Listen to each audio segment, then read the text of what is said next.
This week, I'm going to give you the brutal truth. Perfection is killing your art. I know because I've been there. And I remember standing in front of my canvas, so afraid to make a mark because I thought I might ruin it.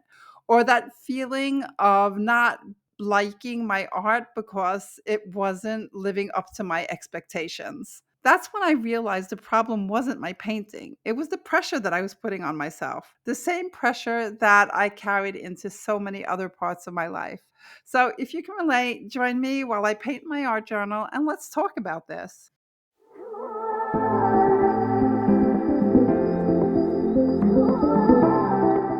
At this part in my journey, I was kind of working freely in my art journal, but when it came to canvas, I was stuck. I was so scared to ruin things that I couldn't do anything. But I can actually remember the day where I just couldn't take anymore.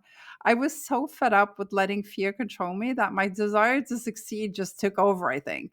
I remember thinking that I could either ignore the fear and have a chance at succeeding, or I could just stay put and never move past the stage I was in. So I picked up one of those giant palette knives and I dipped it into some white paint. I turned around and I made this huge reckless mark onto the canvas.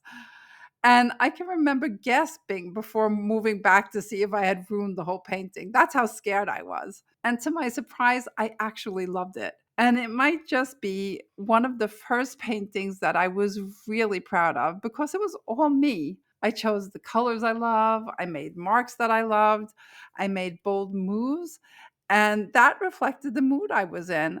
And I overcame the fear of failure and judgment all in one painting. And that was the exact moment that I learned one of my most important lessons as an expressive abstract artist. What I had just done had nothing to do with making my best work. It was all about why I started painting in the first place. It was the one place where I actually didn't have to take anyone else into consideration. I could be loud and bold and wild, or I could be emotional and deep and quiet. Those are both sides of me. And it was such a defining moment because it's when I decided that I would never go back. It was such a defining moment for me because it's when I decided to never go back. I felt like I had found some kind of superpower or something.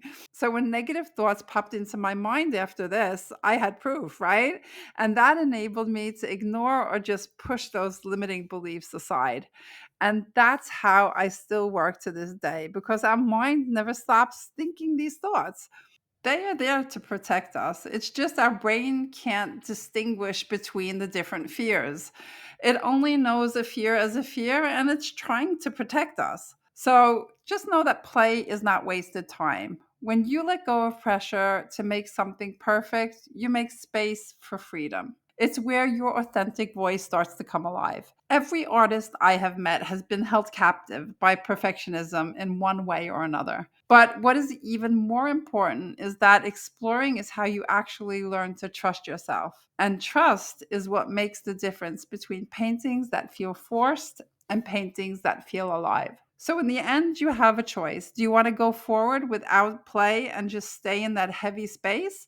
Or would you rather allow yourself to play and have your paintings become alive? So, if you've been holding back and holding on to your brush too tightly, this is a reminder for you. Stop waiting for permission from the outside. Give yourself permission to play, permission to make a mess, and permission to try something ridiculous.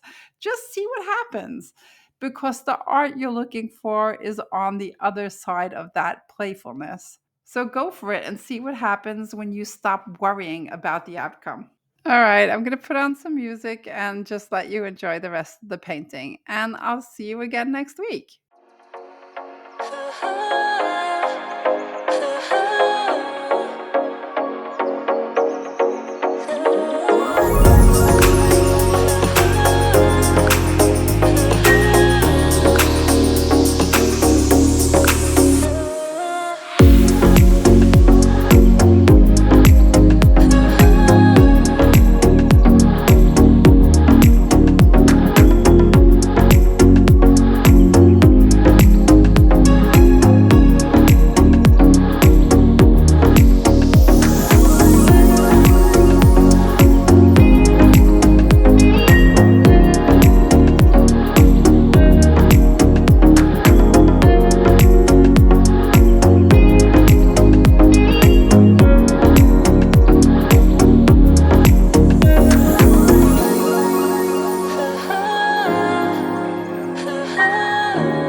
chasing